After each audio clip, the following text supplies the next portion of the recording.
오늘은 30년 전 예언서로 불리며 9.11 테러 이후 다시금 주목받은 새뮤얼 헌팅턴의 저서 문명의 충돌을 통해 현재 세계와 대한민국의 지정학적 좌표를 읽어보고자 합니다. 1993년 포린 어페어스 논문에서 출발해 1996년 단행본으로 출간된 이 역작이 현대 한국의 지정학적 현실에 어떤 통찰을 제공하는지 살펴보겠습니다. 1991년 냉전 종식 후 세계는 한동안 역사의 끝이라는 착시에 빠졌습니다.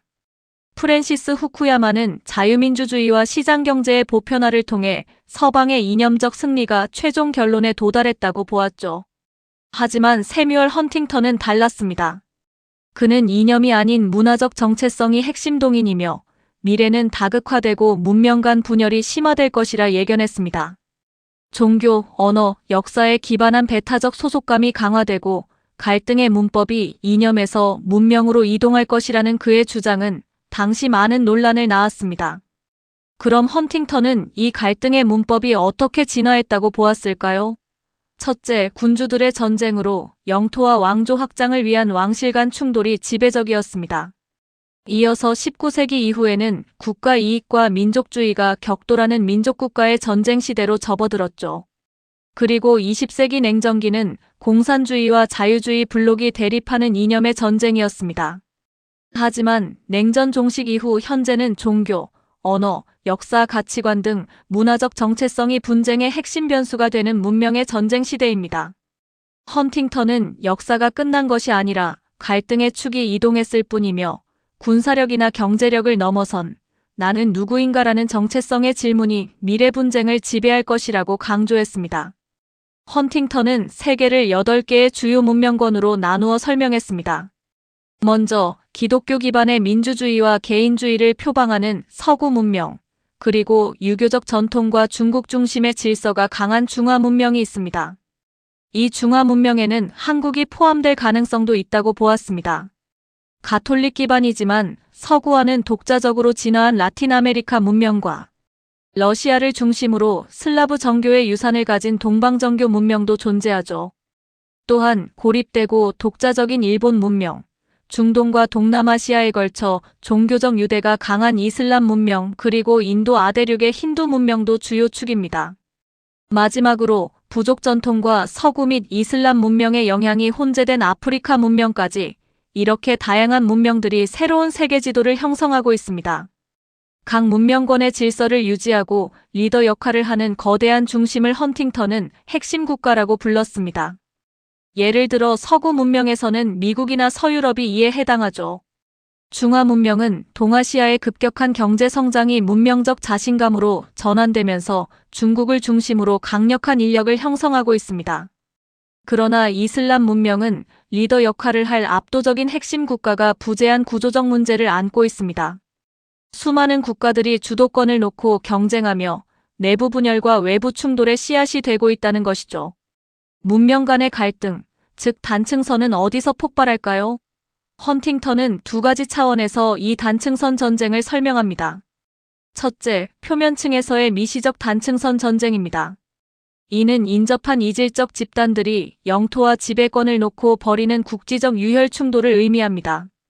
발칸반도, 코카서스, 중동 등 문명 간 경계 지점에서 흔히 볼 수 있죠. 둘째, 심층부의 거시적 핵심 국가 전쟁입니다. 이는 서로 다른 문명의 핵심 국가들이 군사적, 경제적 패권과 국제기구의 통제권을 놓고 벌이는 거대한 전략적 경쟁을 의미합니다. 우크라이나 사태는 헌팅턴의 문명 충돌론을 이해하는 데 중요한 사례입니다. 이는 단순한 영토 분쟁이 아니라 문명적 단층선의 충돌로 해석될 수 있습니다. 미시적 차원에서 보면 서구화, 즉 유럽 편입을 지향하는 우크라이나와 동방정교 및 슬라브 정체성을 강요하는 러시아 간의 국지적 전쟁이죠. 거시적 차원에서는 미국과 나토라는 서구 문명과 동방정교 문명인 러시아 핵심 국가들 간의 글로벌 패권 충돌로 볼 수 있습니다.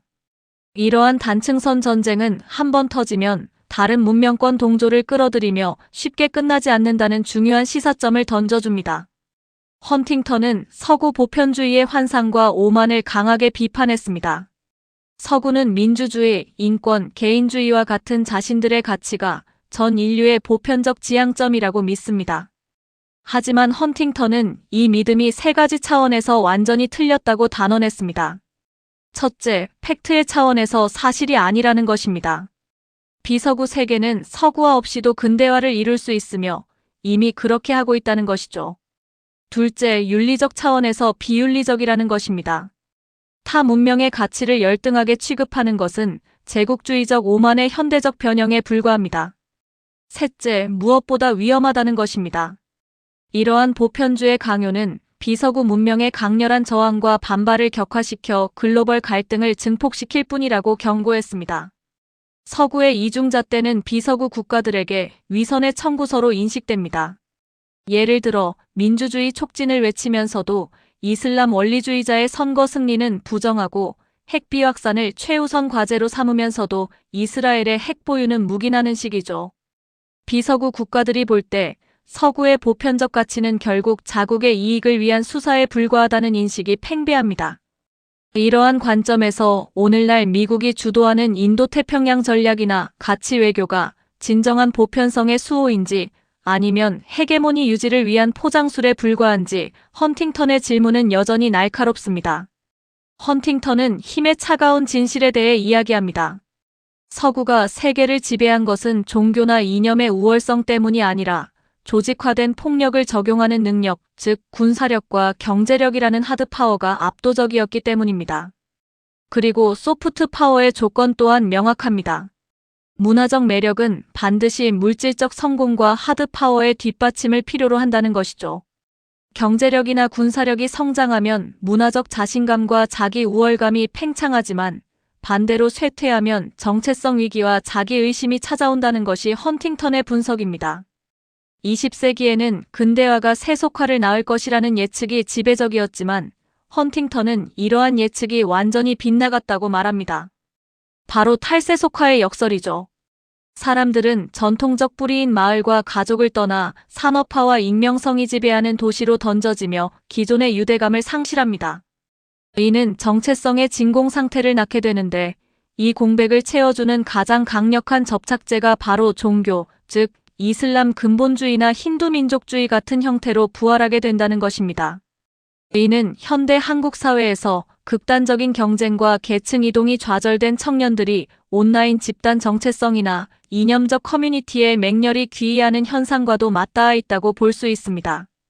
헌팅턴은 두 개 이상의 문명 사이에서 정체성을 확정하지 못한 채 갈등하는 국가들을 찢어진 나라라고 명명했습니다. 대표적인 예로 튀르키예가 있습니다. 튀르키예는 세속적 근대 국가로서 유럽으로의 편입을 갈망하지만 문화적 종교적 뿌리는 이슬람 문명에 깊게 박혀 있어 내부 갈등이 지속됩니다. 러시아 또한 서구화를 추진하는 엘리트와 슬라브 및 정교의 전통 위에 자국만의 독자적 문명을 세우려는 충동 사이에서 반복적으로 동요하는 찢어진 나라로 볼 수 있습니다. 이러한 찢어진 나라가 새로운 문명권으로 이동하려면 세 가지 관문을 모두 통과해야 합니다. 첫째, 엘리트의 합의. 둘째, 대중의 순응. 마지막으로 목표 문명권의 수용이 그것입니다. 하지만 헌팅턴은 이 세 가지 조건이 동시에 충족되는 것은 역사적으로 극히 드물며 대부분의 경우 국가는 영원히 찢어진 상태로 남는다고 경고합니다. 즉, 문명 전환은 생각보다 훨씬 어렵고 복잡한 과정이라는 것입니다. 헌팅턴의 문명 충돌론은 학계로부터 많은 비판을 받았습니다. 에드워드 사이드는 이를 오리엔탈리즘적 환상이라 비판했고 아마르티아 센은 다중 정체성을 무시하는 환원주의적 관점이며 문명 내부의 극심한 분열을 간과했다고 지적했습니다. 하지만 헌팅턴 스스로 이 책이 완벽한 처방전이 아닌 서술적 가설이라고 밝혔듯 그 지도의 유효성은 9.11 테러, ISIS의 등장, 우크라이나 침공, 그리고 미중 패권 전쟁과 같은 굵직한 사건들을 통해 다시 한번 입증되었습니다.